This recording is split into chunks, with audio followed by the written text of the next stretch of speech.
All right, it's 11 o'clock, so in interest of time, my name is Jacob Gold. I'm the president of Fifth Avenue Synagogue. Rabbi Babich, unfortunately, had a conflict today, and so I want to open today's important Zoom. I want to welcome Mr. Ron Lauder and Brooke Goldstein, but first I want to call upon our trustee, Isidore Mayrock, who really made today happen. So I'm going to give Isidore the floor to open the program. Go ahead, Izzy. Thank you, Jacob. Good morning. My name is Isidore Mayrock, and it's my privilege and honor to be a member and trustee of the Fifth Avenue Synagogue. The Fifth Avenue Synagogue has a rich history of communal prayer, Torah study, and bringing important leaders to the congregation for a good discussion. To the last point, I'd like to thank President Jacob Gold, Rabbi Babich, Cantor Malavani, and the Board of Trustees for the continued support for this ever-popular Zoom lecture series. Today's program, I'm delighted to have two Jewish leaders who are my personal heroes. I first met Brooke Goldstein in 2018 as a speaker at the Southampton Jewish Center. I was intrigued by the mission and model for the Lawfare Project and all that the organization has accomplished. Brooke's commitment to keep Jewish rights and issues on the national media agenda is important and essential. Ambassador Ronald Lauder is a household name for decades. He's a leader in the Jewish community, a legendary an American statesman, a legendary benefactor of the arts. So thank you for joining us today for this important conversation and supporting the Fifth Avenue Synagogue. And I turn it over to Jacob. Thank you, Izzy. So I think first and foremost, you know, what's going on in the Ukraine, Mr. Lauder, I know you're in touch. So if you could just talk about what you're hearing and what your thoughts are at this very difficult time. Well, let's divide it in two parts. First of all, for the Jewish people, there's somewhere between, I guess, between 375 and 450,000 Jews in the Ukraine. They're mainly in the biggest cities, obviously. And I've been in touch with the various groups there. Unfortunately, most of the leadership is outside of Ukraine now, so that I'm really doing it through secondary sources. But what I've seen so far is that they've all been very well placed in different places that are potentially safe, be it inside of synagogues, be it in other places that they're protected. Several groups have tried to get out through Lviv, I should say now, and some got to the border, some did not. But it's very, very difficult. What I'm hearing from the Ukrainians is that they're telling me that Russia was not prepared for the type of fight they had, and where they thought they'd be finished in 3 days, really and truly, it's been much tougher for them.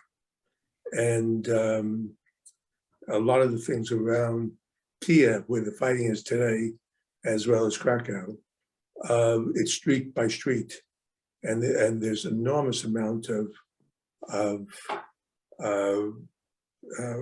casualties, and the question comes in: how long can it last? I think there's some talks. There'll be some talks either today or tomorrow on the border between Belarus and Ukraine, but the question is, what can they say? And what is the points? But also, different countries, for example, Germany, which has a strict policy of never giving weapons out, has decided to give large amounts of weapons into Ukraine, as have several other countries. And the US is giving both financial and weapon aid to them.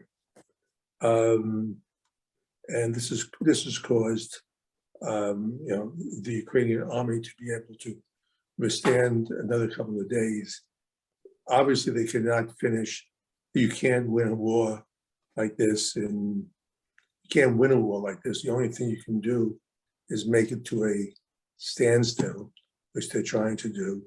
But the question comes in, right now, the Army, Red Army has only put in 50% of their people, but now the troops, now they're going to 75%. We'll see what happens. So, Mr. Lauder, what's your advice to the current administration? I don't know if you're in touch with the administration, but what would your advice be to the United States today? I don't know. I've spoken with several people in government, and what they're doing, which I think is very important, is they're using certain type of sanctions. I think it's called SWIFT, which is the question of banking, change of money will have a major effect on Russia, as well as some of the sanctions against the Central Bank of Russia.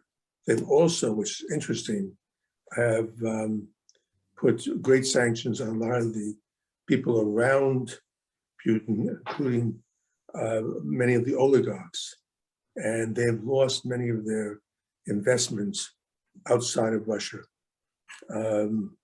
In the case of Roman Abramovich, who's one of the most famous and wealthy and also Jewish, he lost the Chelsea club, but he's able to transfer it to one of his children, who happens to be, I think, American.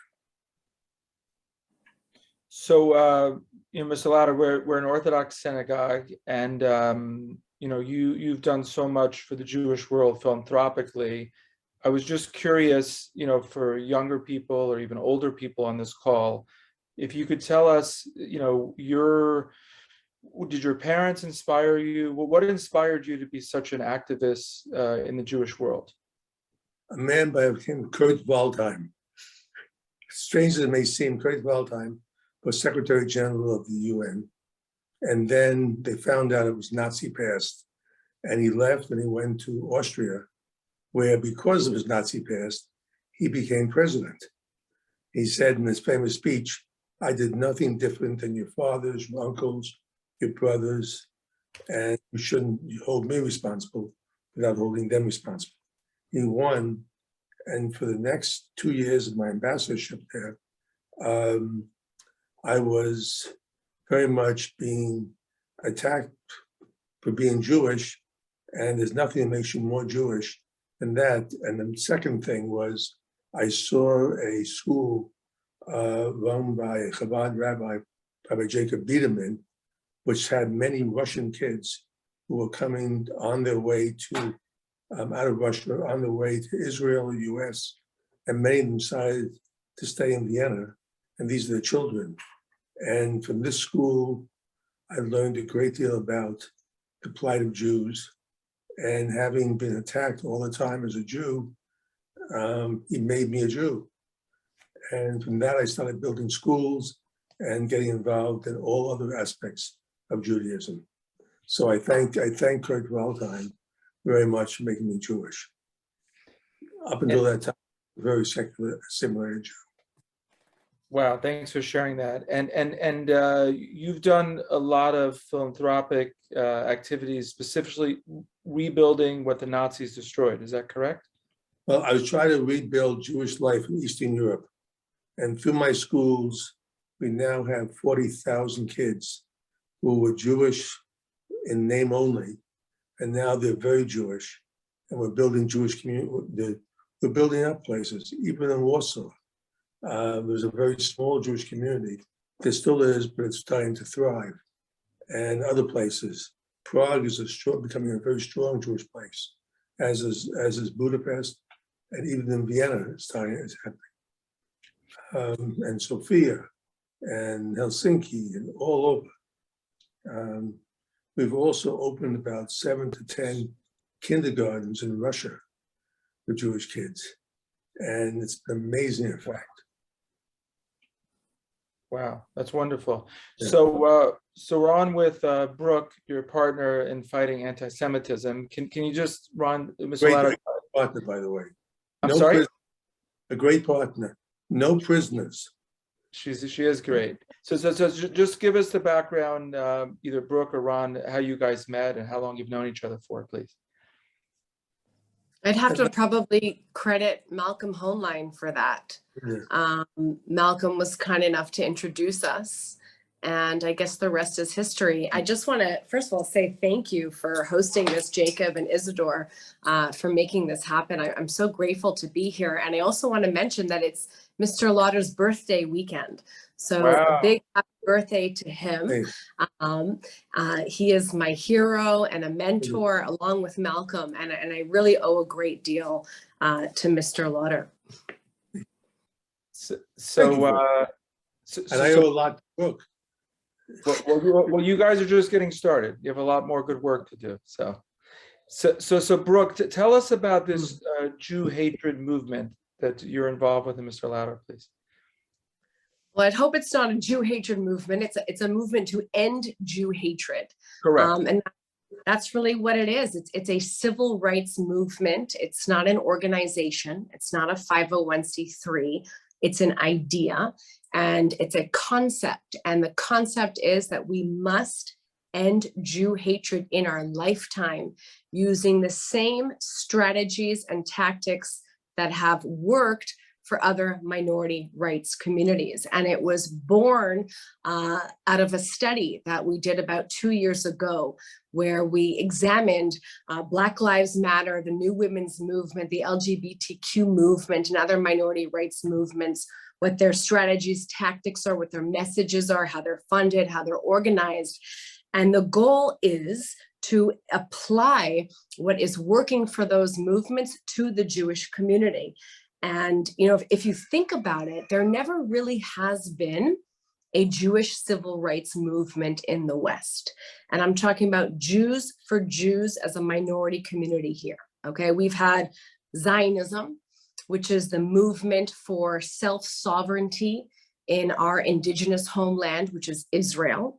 We've had obviously pro-Israel activists and movements, again, centered on a country thousands of miles away.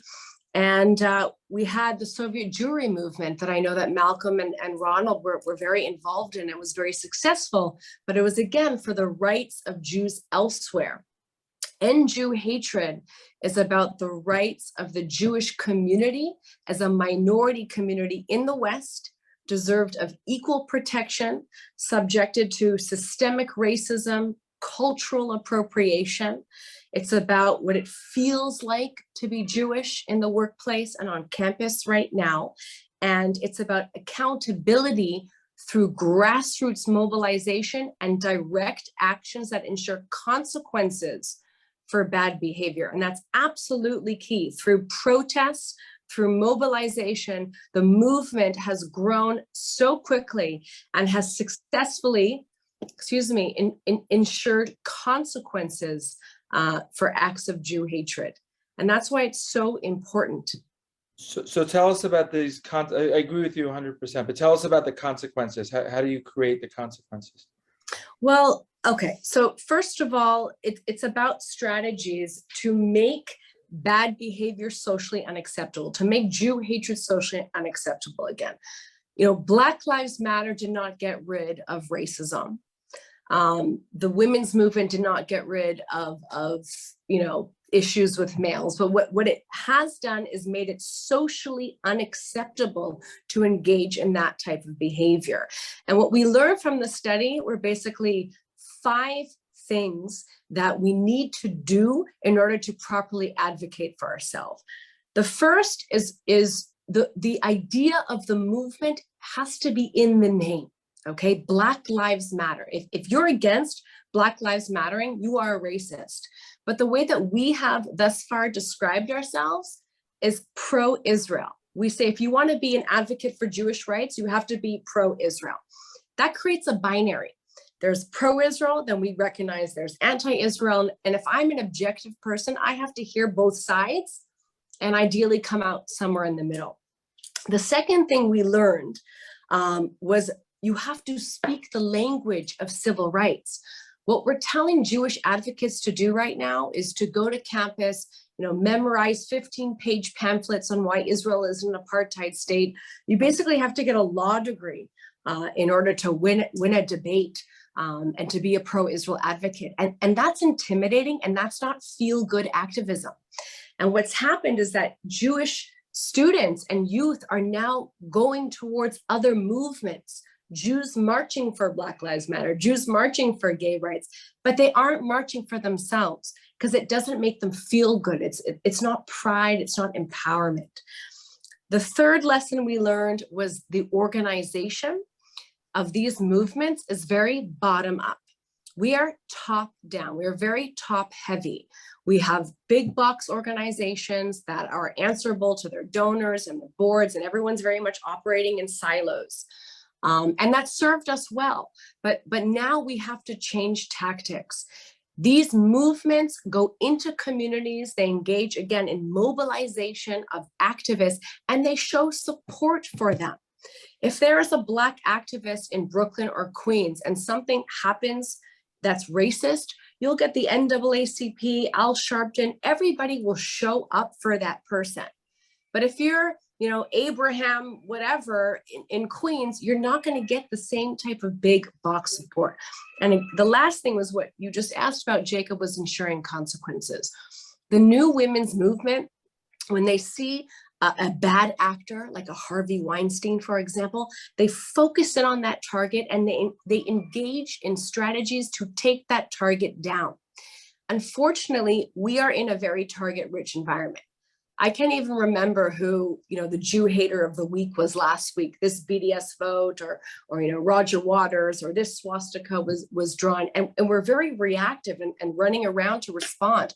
We're not focused on making examples of the worst types of Jew haters, again, to create that socially unacceptable behavioral paradigm.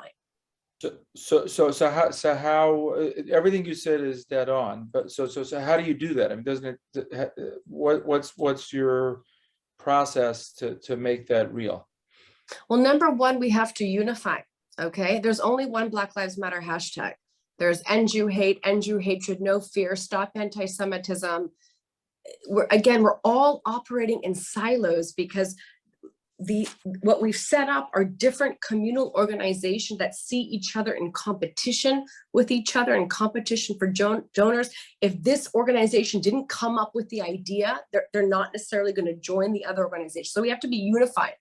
We also have to come from a place of pride and empowerment, which is, puts us on the offense. We can't teach our students to be debating BDS votes anymore. We have to be teaching them to propose every month their own resolutions, recognizing, Jews as indigenous to Judea, recognizing Jew hatred as a systemic issue, resolutions against cultural appropriation of Jewish identity, et cetera, et cetera.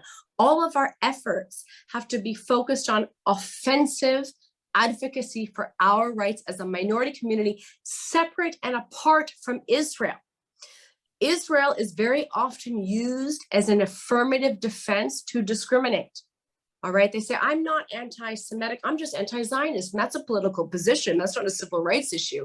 Therefore, I can target you because you are a Jewish Zionist. And really, it's mobilizing.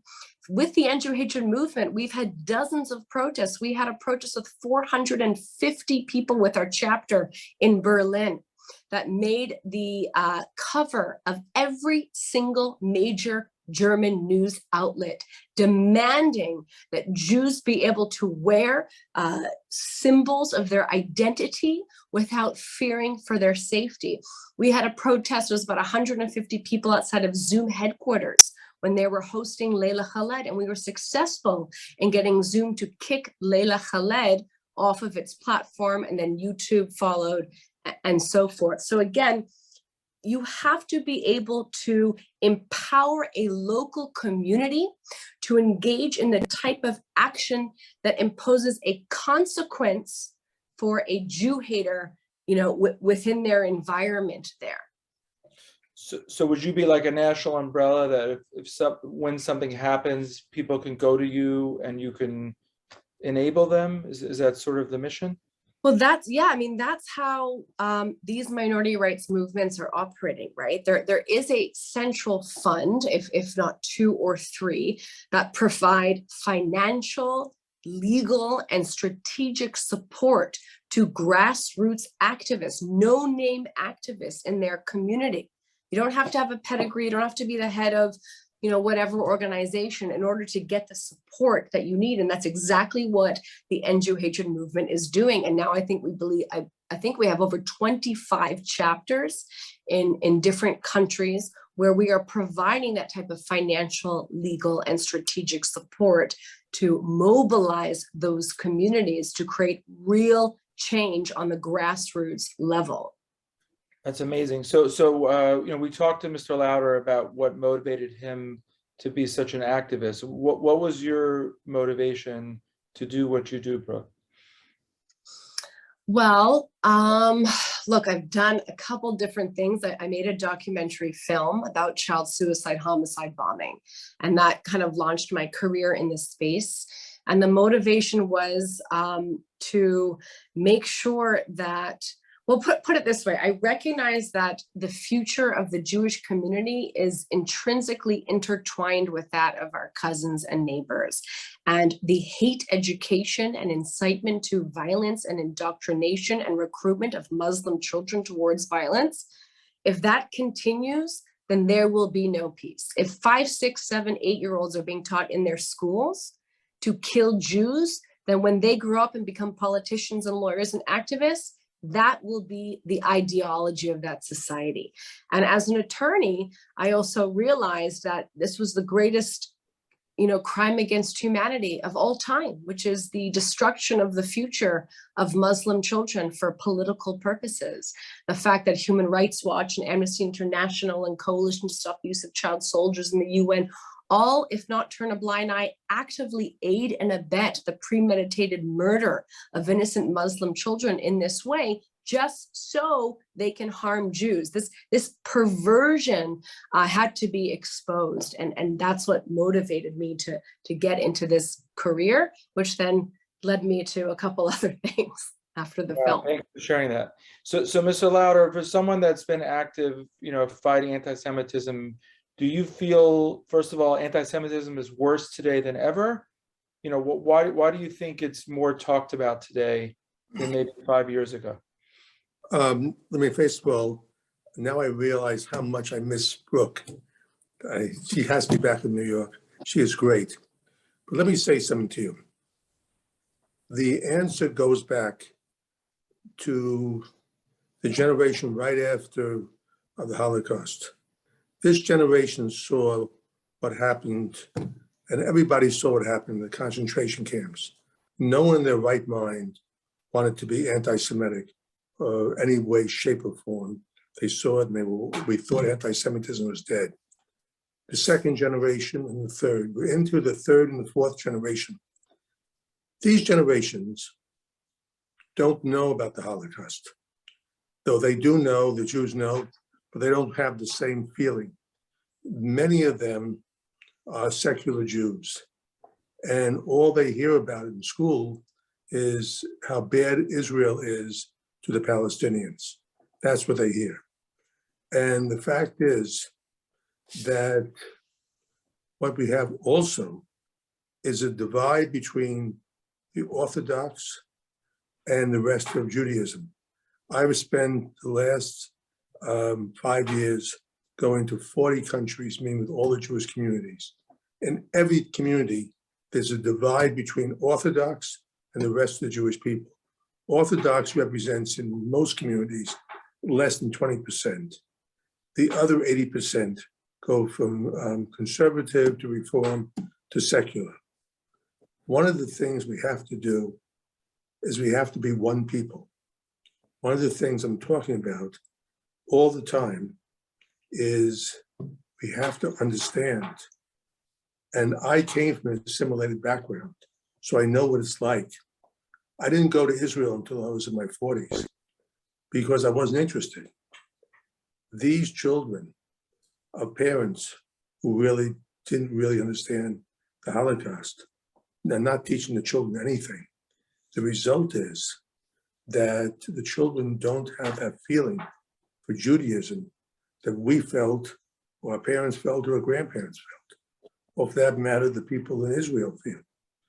The real aspect is we have to go back to the basics and make an alliance between the Orthodox, the Conservative, and the Reformed.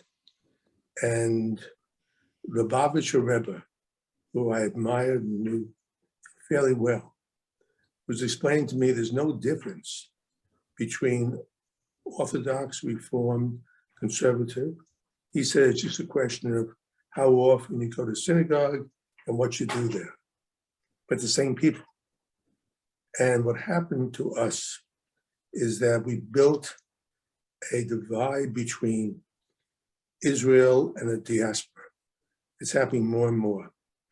It happened first, I will say this directly, in 2009, when Bibi became prime minister. He made a decision that he'd be prime minister and secretary of state or foreign minister.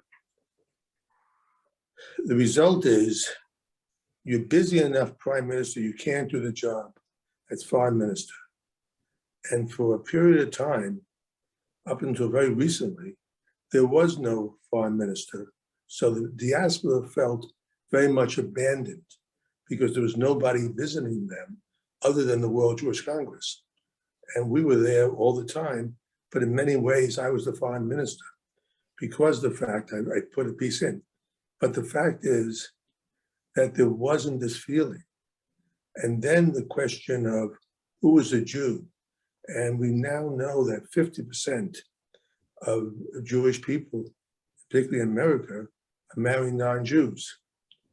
For a woman to marry a non-Jew, it's easy because her children are Jewish. But for a man to marry a non-Jew, the woman very often wants to be Jewish, but they don't know to go to Orthodox, so they go to Reformed.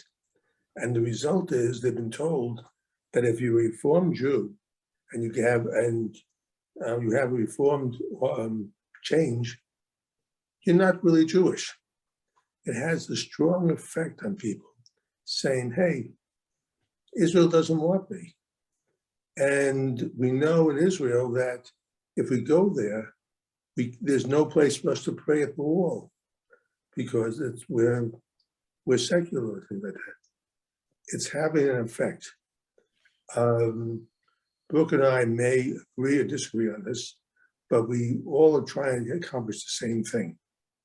And the more we hear about how Palestinians and Jews are getting on together or not getting on together, people only hear they're not getting on together. They don't hear, as Brooke explained, why that's happening, the education happening. They just hear that story. And it's having an effect all over. And I know, for example, in places like Hungary, where there is a strong divide between Chabad, which is about 5,000 Jews mainly, and the other Jews, which are conservative Reformed, which is 120,000. And yet today, they split the money for education. It has an effect on people. Unless we are able to start pulling it together and being told that you're no less of a Jew if you are going to synagogue 10 times a year than if you're going 52 times a year. And that is the real question that happened. I'll never forget, my parents had a home up in an area outside of New York, which was very, very Jewish, very Orthodox Jewish, very similar to Monsey. And I, because of the fact I didn't grow up with that type of thing, I was always saying to my father, my parents, am I really Jewish? Am I Jewish enough? They said, you're Jewish like everyone else. But had it not been for them doing that, I would have walked away from it. And the result is, one of the reasons I took the job I did in the World Jewish Congress was to try to bring the two sides together. I've been successful to a point, and I've learned a great deal from Brooke about this. But the fact is, it's not become easier. It's become very, very difficult. I just came back from a trip to Warsaw last week. And there I had a very good conversation with them about some of their anti-Jewish type things, and particularly about getting our ambassador, the Israeli ambassador, back to Poland, which happened.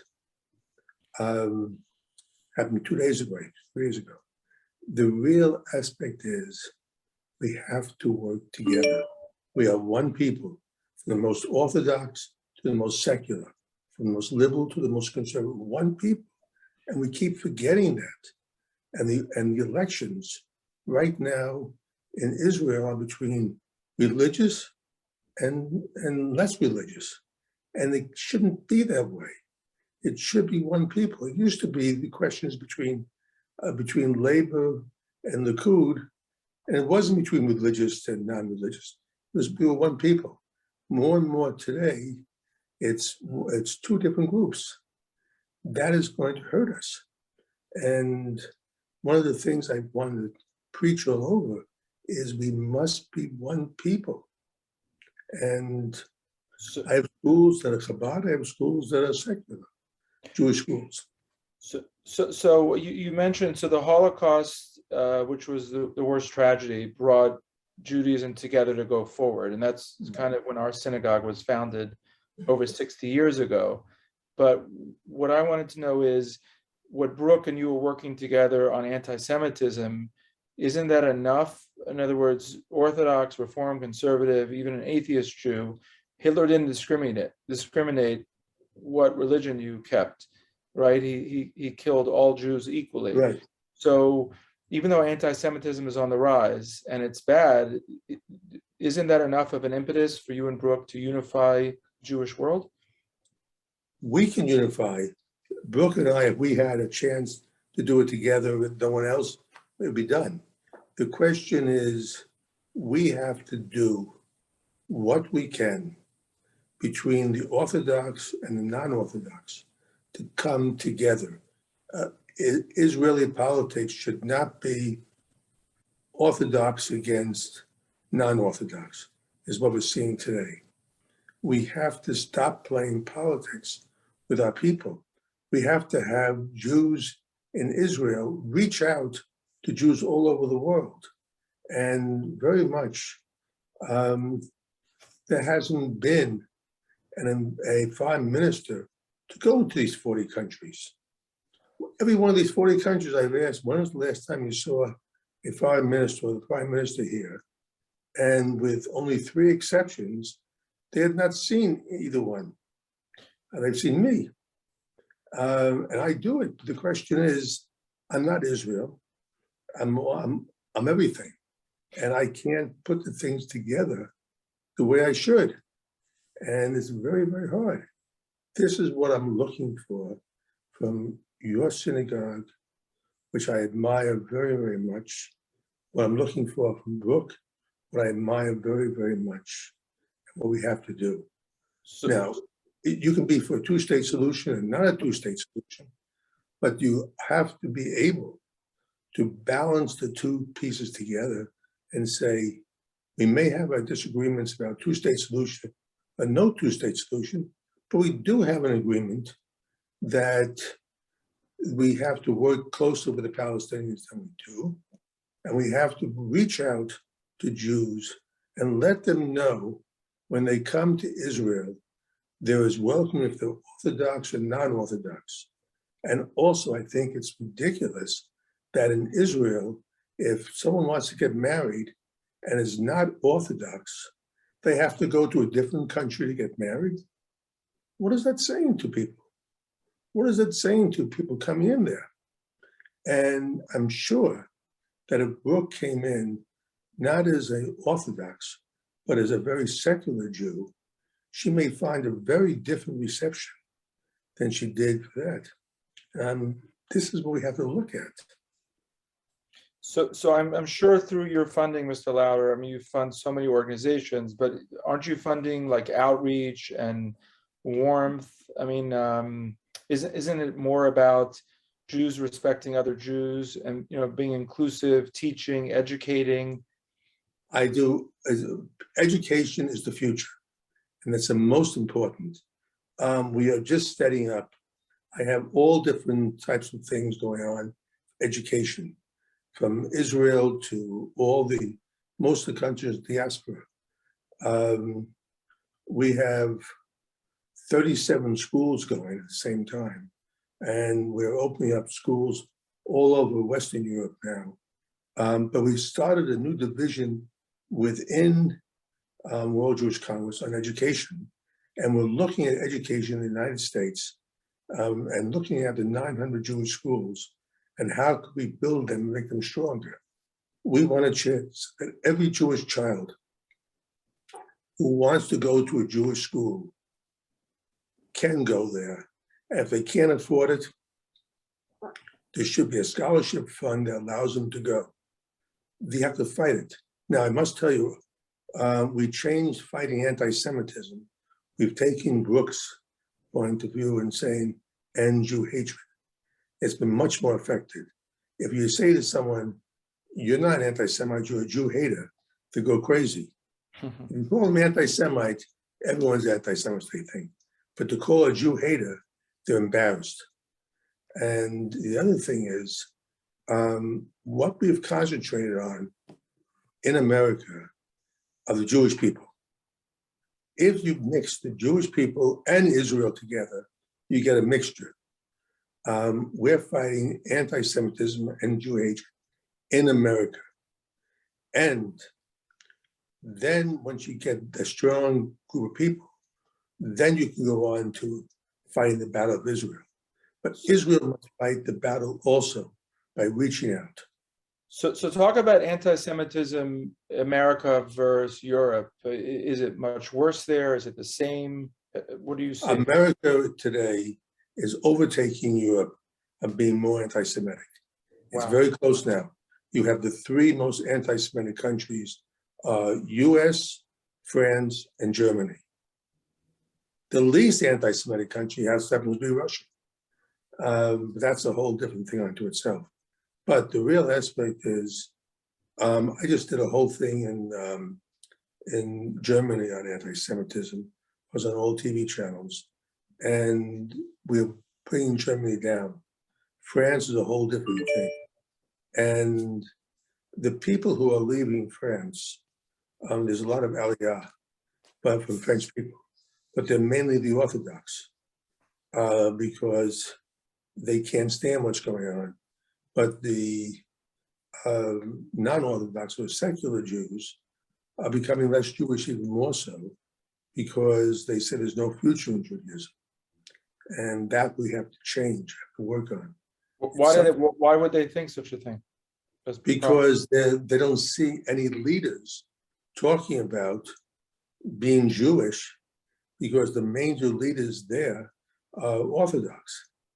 And we have very, very few secular, we have very few Reformed leaders the way we have Orthodox. So you have more Orthodox leaders than Reform, you're saying? Yes, but that doesn't mean much. We have very few leaders. It's very hard to be a leader today in the Jewish world because you're attacked all over. And that's very, very hard. And at schools, we are building now, we have a whole campus division also in the World Jewish Congress. And we're working with about 100 schools now to build leadership there. And we're having great success. But it's only at the ability that we're protecting them. So Brooke, did you want to add something to what Mr. Lauder is saying about sort of unifying the Jews against this end Jew hatred? Do you agree with Mr. Lauder that it's so divisive within the Jewish community? Yeah, so just a couple of things that he mentioned I'd like to comment on. The term anti-Semitism was actually a term invented in Germany to legitimize the hatred of Jews. We've since redefined it as a prejudice against Jews, but it was really a term of art used in scientific theory to justify that Jews are subhuman, which is why it's so important, that we know our history. So much of what's happening to us now, I think, would not happen if we simply studied history. The Torah says in every generation they will rise up against us. So given that this has been happening to us for centuries, there should be some lessons learned here. And even, elements of recent history, we throw around phrases like two-state solution. Many people don't know that Israel was already partitioned. Transjordan was part of Israel. It was partitioned. An Arab state was created. That was not a solution to anything. Creating another Islamist state in a sea of Islamist dictatorships is also not going to be a solution. People don't know, Jewish people don't know that we self-identified as Palestinian prior to the establishment of the modern state of Israel. They have no idea the history of our people, our ancient people in Judea. They think, it's just the West Bank. We call it the West Bank. They don't even know what Judea Samaria is. So, and also to play on the whole false dichotomy between, secular and Orthodox, I very much agree with Mr. Lauder, but I think I take a little bit of a different take on it. We are one people. What is being Jewish? It's not, wearing black hats. It's not even synagogue. It's Torah. We are the people of the book. We don't need anything to study Torah, and Torah study as a central tenet and concept of Judaism is just completely lost, I think, in the secular world. And if we focused more on it, I think that we would be able to bridge divides. But another really troubling and threatening divide right now in the Jewish community and the diaspora is this political partisan divide. We are so divided on partisan lines that it does not serve us. It does not serve us also. What the result basically is when Jews align themselves more with the political party than their own self-interest, we'll see things like what happened with Title VI, when the Jewish community could not agree. I'm talking mainstream organizations could not come out in support of the executive order that included Jews to be protected under Title VI of the Civil Rights Act, the same Civil Rights Act that protects Blacks and other minorities, because it was an executive order from the Trump administration. So we couldn't come out in support of it. If Obama had moved the embassy to Jerusalem, recognizing our right as a sovereign people to our own capital in our ancient capital city, then I would have applauded it. It should not matter where you stand on political lines, because the Jewish people are used very skillfully as a partisan football. And it doesn't serve us. And it also doesn't serve us to continue this constant Holocaust appropriation for political gain, whether it's comparing Trump to Goebbels or to a Nazi, which he is not. Trump is not Hitler. Whether it's comparing, COVID green passes to Jewish stars that the Nazis imposed, they are not the same thing. This appropriates our history. It degrades us. It dilutes the uniqueness of Holocaust for political gain. So this is a very important schism that we must heal. And it's something that the End Jew Hatred movement is working on, from this premise of unity, okay, which has nothing to do with your political stance on Israel. All Jews should agree that they should be treated equally in America, that we are deserved of equal protection under the same constitution. The law should apply to us equally. And I'll never forget when we did an End Jew Hatred protest, End Jew Hatred on campus, protesting USC, in particular, Rick Caruso is the chairman of the board, and now I think he's running for office. USC campus, we heard a lot about it, was rife with anti-Semitism, and the administration just wasn't doing anything about it. And we gathered about 200 people at the Grove to protest. And I got an email 2 weeks later from a gentleman who showed up with a MAGA hat. And he told me in his email, and it's now on our website as a testimony, I have not stood as a pro-Trump Jew in the same space as an anti-Trump Jew and chanted the same thing. And we both chanted "End Jew hatred." There is so much power to an agreement on this basic, simple concept, whether you're secular, whether you're Orthodox, whether you're a Democrat, whether you're Republican, whatever, we all must come together to fight under the rubric of this movement.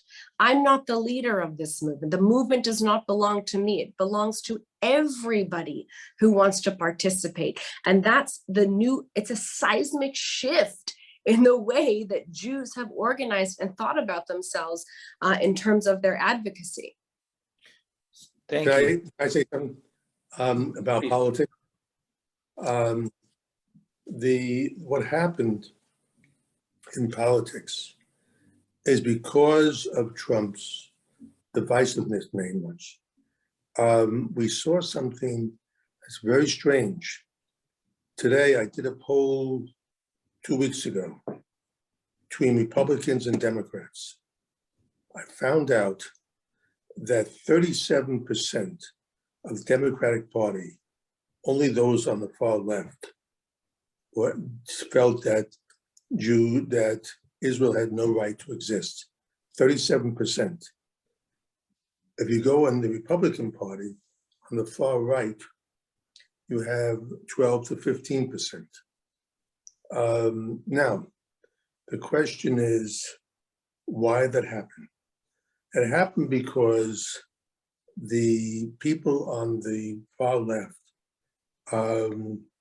looked at Jews, and again, this goes back to racism and anti-racism, and Brooke is right because of the fact that Republicans were looked on as bad, nothing positive, but they were also a divisive factor. And what was scary is that 4 or 5 or 6 years ago, I forget when Israel was hit by rockets, the entire Senate rose up as one and said, this is wrong. A couple of years ago, when Israel was hit by 4,000 rockets, the entire Senate was quiet. What does that mean for us? What happened is that the Middle East and other people realize that if America is weakened towards Israel, it hurts Israel dramatically. And what they've tried to do is put a wedge between Jews and other people in America to weaken America's stand on Judaism and Israel. Now, interesting enough, there was a great deal of talk in the last 4 or 5 days about how the United States would act if Israel was attacked the way Ukraine was attacked. And there was a lot of people, and again, we have people all over looking at this thing. I use polls very much, that said to us, you know something, we learned a lesson. If it wasn't Russia attacking Ukraine, but potentially Iran attacking Israel, what would the US do? And it was a very scary concept because we had to react. And I may be talking things I shouldn't be talking about, but it did have an effect on many, many Jewish people, particularly in Europe, who saw the United States not doing enough, they felt, to protect Ukraine, and they questioned, would the United States do something to protect Israel? And when they looked at the 4,000 rockets that hit Israel, and there was no debate in the Senate about this, what does that mean? I give it to you, Brooke. I can't answer it. Well, I was here during that rocket attack, and it was really scary. We slept in a bomb shelter for a week. And what was so bizarre to me was just how the normalcy of it. You know, you're under rocket attack at night, then I would get up in the morning, go get a cup of coffee, you know, go work out, meet a girlfriend for lunch. So, oh, it's 8 o'clock. We got to get home to the bomb shelter. And people kept saying to me, welcome to Israel. And I kept wanting to shake them and say, no, this is not normal. It doesn't have to be like this. This is not welcome to Israel. And this just acceptance of the Israeli population of this constant low-level violence was really shocking to me. And then also it was very hurtful to see the mainstream media, even commentators on Fox News, justify the targeting of civilians. At that point, the targeting of my own children. It was so scary. And what we learned was a lesson that, you know, we keep having to learn. Israel is alone. We are alone in this world. We cannot depend on anyone. And as I've been here, I've been studying some of the structural issues, and they're very alarming. The fact is that we're being attacked from the outside. We're also being eaten up from the inside. The hundreds of millions of dollars that Israel allows NGOs here to be funded by Europe, by Germany, funding frivolous lawsuits targeting Jewish communities, building, funding lawsuits accusing IDF soldiers of war crimes, you know, funding these huge PR initiatives. There is no reason why Israel must allow foreign colonial powers to continue the occupation of what is Jewish identity here in Israel. And on top of that, there is apartheid, and the apartheid is targeting the Jewish population. How can I, as a civil rights attorney, go to the court in Europe, go to a Belgian court and argue against their ban on shechita, their ban on kosher slaughter, and say Jews are deserved of equal protection to practice their religion, when I, as a Jew, can't even go pray on the Temple Mount? In the 21st century, under Israeli control, I would be arrested by Israeli police if I prayed on the Temple Mount.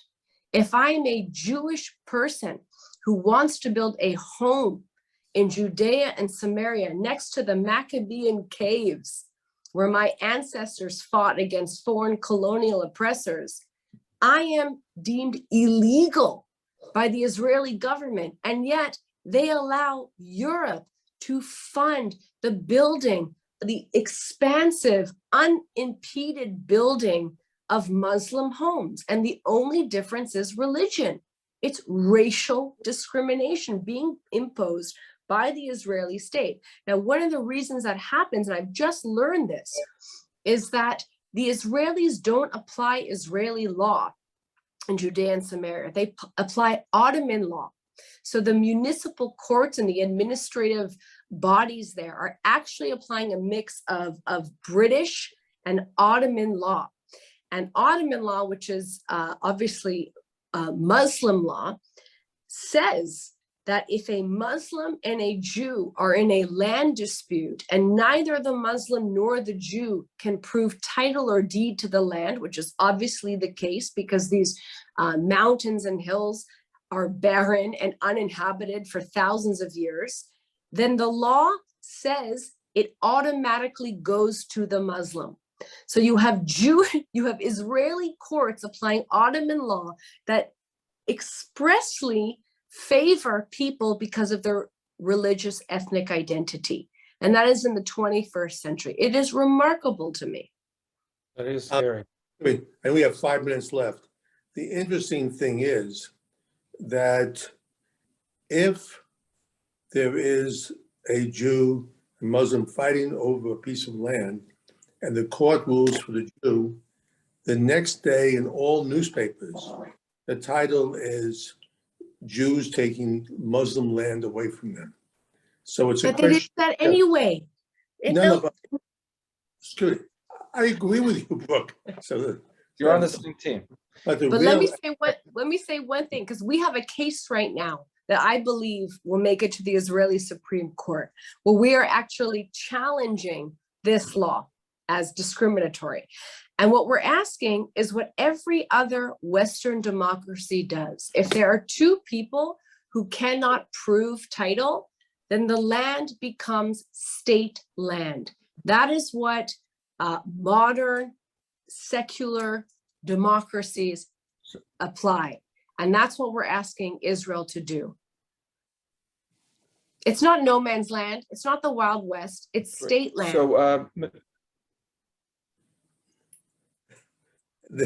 So, you're right. Mr. Lauder. Yeah. Yeah, so you said we're coming up upon the end. You mentioned before we started the Zoom about this employment center in Israel. Could you please educate the group on that?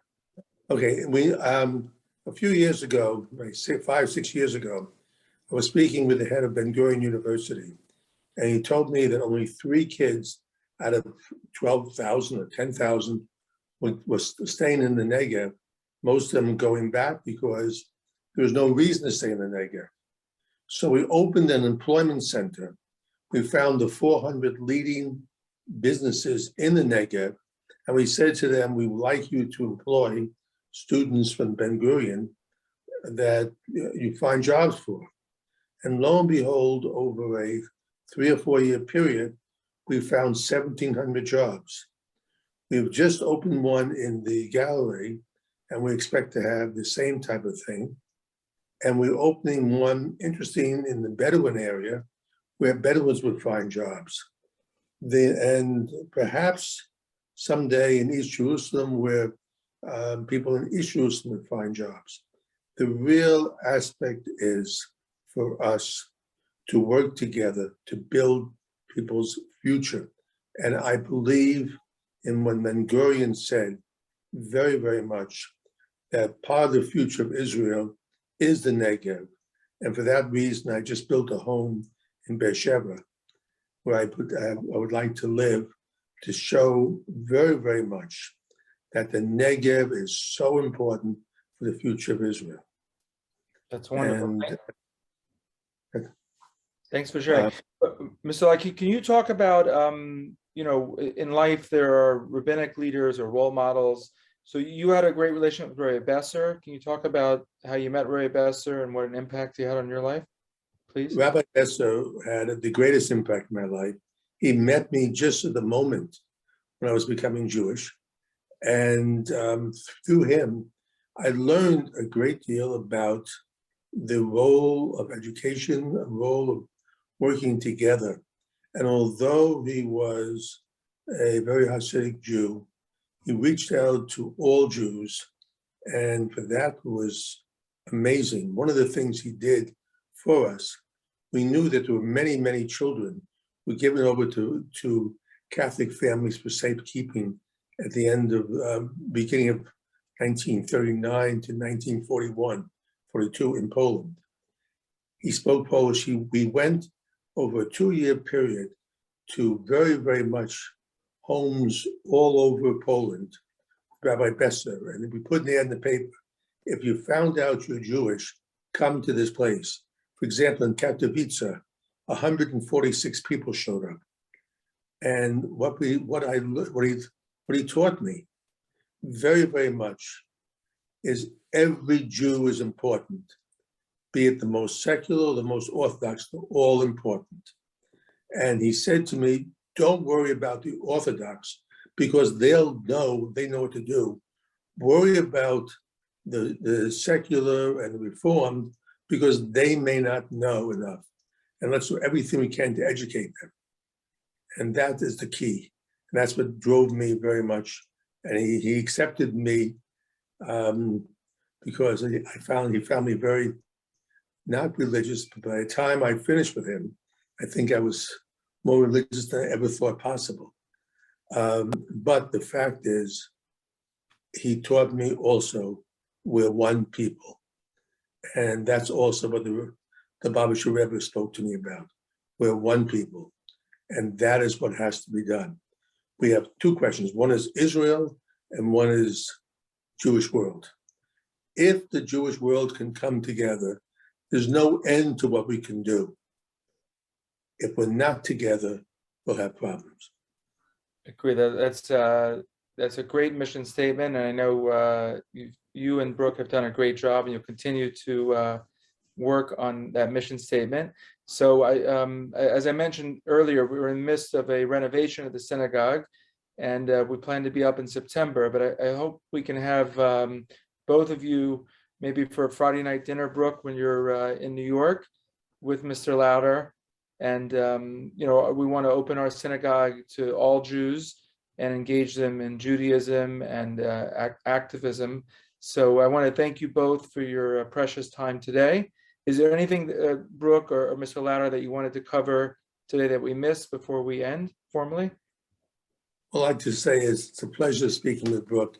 She's so smart and she's wonderful. I just want to say the pleasure is mine. I'm so grateful for Mr. Lauder's support and his friendship. I always learn so much when I'm speaking with him, and to the audience of the infamous Fifth Avenue Synagogue, I'm so humbled to be here. I just would end on one point. If you were to go away home tonight, I would ask that people would understand that really the time is now for a Jewish civil rights movement. We have an opportunity right now to unify, as Mr. Lauder said, to be one people, to shed our divides, whether it's political or partisan, secular, orthodox, because Jews have been at the forefront of every single major civil rights movement, whether it's the Black civil rights movement of the 50s, whether it's Jews marching now for these movements. The time is now for Jews to march for Jews in a way that is apolitical and centered on our rights as a minority community. So please visit endjewhatred.com if you want to get involved. We will support you and welcome you. Okay, great. So there's a lot of comments on the chat, but I know we're at our hour. So I look forward to locking in a date for Friday night dinner at the synagogue. And I want to again thank you both for what you both do for the Jewish world. And I look forward to continuing our discussion from today. Thank you so much. Have a great day. Thank you. Thank you, Mr. Lauder. Thank you. Thank you. Thank you, Brooke.